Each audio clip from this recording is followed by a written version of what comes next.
మేము నిన్నటి నుంచి ఒకే అంశం మీద డిఎస్సి మీద జరిగిన అవకతవకల మీద చర్చించాలి, సభలో చర్చించాలి, దాని మీద ఎంక్వైరీ జరగాలని చెప్పి నేను డిమాండ్ చేస్తున్నాం.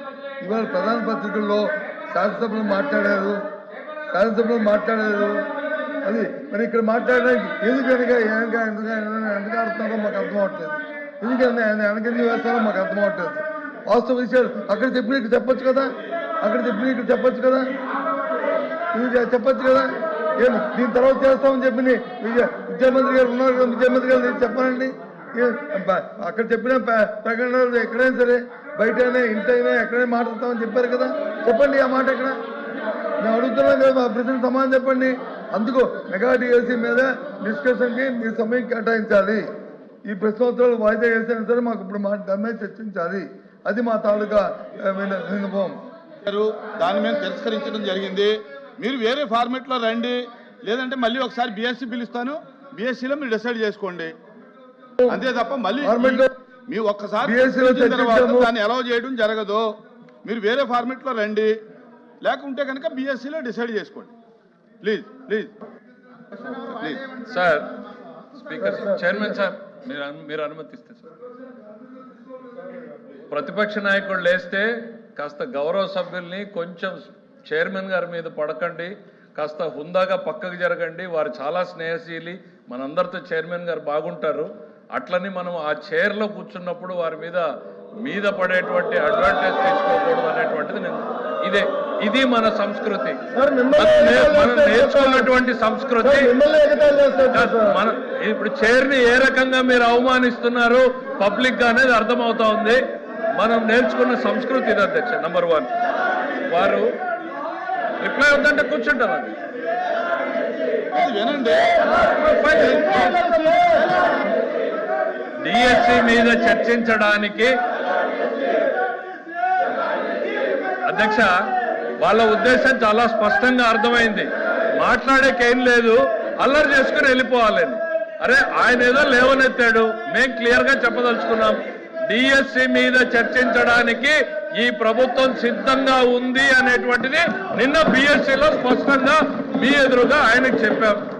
వాళ్ళ మెంబర్స్ కూడా చెప్తున్నాను అధ్యక్ష, వాళ్ళు వినుండరు. దయచేసి వాళ్ళ మెంబర్స్ ఇంటే అర్థమవుతుంది అధ్యక్ష. తమరు ఉండాల్సిన దగ్గర ఫర్మ్ గా ఉండాలి అధ్యక్ష. కొంచెం తమరు ఫర్మ్ గా లేకపోతే సభ జరపడం కూడా కష్టమవుతుంది అధ్యక్ష.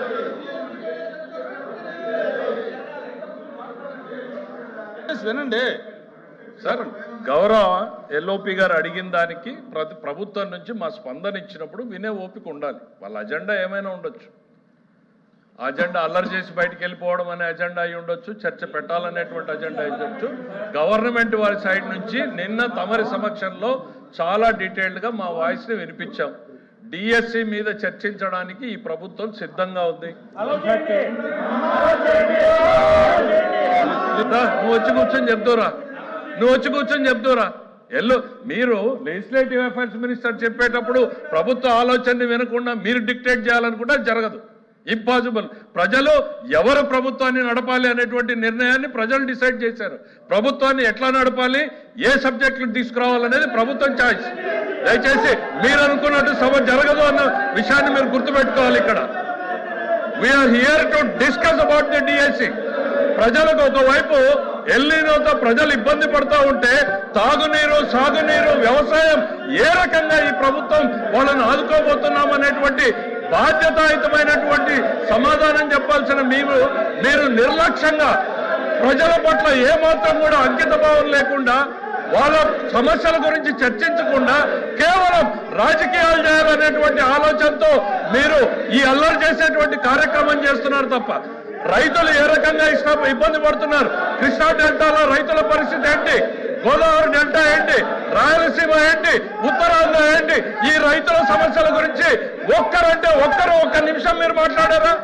తాగునీటి సమస్యల్ని ఏ రకంగా పరిష్కారం చేయాలనేటువంటి సలహా సూచనలు ఇచ్చారా? ఇన్ని ఇబ్బందులు రాష్ట్ర ప్రజానీకం, దేశం మొత్తం, ప్రపంచం మొత్తం ఎల్లినోతో సఫర్ అవుతా ఉంటే మీకు మాత్రం మీ నిన్నో జబ్బులు పట్టాయి. నిన్నో జబ్బు వచ్చింది మీకు. మీ అజెండా మీకు తప్ప ప్రజల అజెండా మీకు అవసరం లేదు అధ్యక్ష. దిస్ గవర్నమెంట్ ఇస్ అధ్యక్ష. ప్రజల అజెండానే మా అజెండా. ప్రజలకు అవసరమైనటువంటి ఎల్లినో మీద చర్చ పెట్టండి, ఆ తర్వాత మీరు డిఎస్సీని టేకప్ చేయండి అనేటువంటిది మీకు చెప్పాం. దానికి వీఆర్ స్టిల్ స్టికింగ్ ఆన్ అధ్యక్ష. ఓకే, ఎల్ఓపి గారు. లెజిస్లేటివ్ అఫైర్స్ మినిస్టర్ గారు రాష్ట్రం మీద, రాష్ట్ర ప్రజల మీద ఎంత అభిమానాన్ని చూపెడుతున్నారో మేము చూసాం. మరి ఈ అభిమానం అసెంబ్లీలో ఏమైంది అధ్యక్ష? ముందు డిఎస్సీ అక్కడ చర్చించిన తర్వాత ఏదైనా చర్చించారు కదా, మరి అక్కడ ఏమైంది అంటే అక్కడ లేదా ఇక్కడ వచ్చిందా? మేము మొదటగా ఎజెండాలో పెట్టింది మేము, వ్యవసాయం మీద చర్చించాలని అడిగింది మేము, డిఎస్సీ మీద చర్చించిన వెంటనే వ్యవసాయం మీద చర్చించండి, ప్రజలు ఇబ్బంది పడుతున్నారు, వర్షపాతం లేక, ఎరువులు దొరక్క, గిట్టుబాటు ధరలు లేక ఇబ్బంది పడుతున్నారు, అల్లాడుతున్నారు, ఎప్పుడు ఇలాంటి పరిస్థితులు ఈ రాష్ట్రంలో లేవు అని చెప్పింది మేము. ఇటువంటి పరిస్థితుల్లో ప్రజలను ఆదుకోవాలని చెప్పాం. మరి అసెంబ్లీలో మరి ఎందుకు పెట్టారు అధ్యక్ష? ముందు డిఎస్సీ పెట్టండి. అక్కడ లేదా? అక్కడ ప్రజలు కాదా? అక్కడ చర్చించిన ప్రజలు కాదా? అక్కడ వచ్చి వెళ్ళిన రెండో పెడతారు, ఇక్కడ వచ్చి మాత్రం ఇక్కడ పెడతారు. అంటే ప్రజల మీద ఎంత శక్తి ఉందో. క్వశ్చన్ అవర్ అయిన తర్వాత బిఎస్సీ పిలుస్తాము, బిఎస్సీ లో డిసైడ్ చేసి మీరు అది లేదు, నన్ను పిలిచారు. ఓపెన్ చేయండి అధ్యక్ష, అధ్యక్ష అధ్యక్ష అధ్యక్ష అధ్యక్ష ఓపెన్ చేయండి. ఇప్పుడు 4 రోజులు పెట్టారు అసెంబ్లీని, ఇంకో 2 రోజులు పొడిగించండి, బిఎస్సీలో పొడిగించండి, మాట్లాడుకుందాం. అది BSc లో మాట్లాడదాం. ఎంత ప్రజల మీద వాళ్ళకి అభిమానం ఉందో, ఎంత ప్రజల మీద మాకుందో అసెంబ్లీ కౌన్సిల్ తెలుసుకుందాం. ఇంకో 2 రోజులు పొడిగించండి. అది బిఎస్సీ లో జరిగే కార్యక్రమం అండి. 4 రోజులు ఎందుకు పెట్టాలి? అది ఇక్కడ కాదు కదా మనం డిసైడ్ చేసింది, బిఎస్సీలో మాట్లాడు.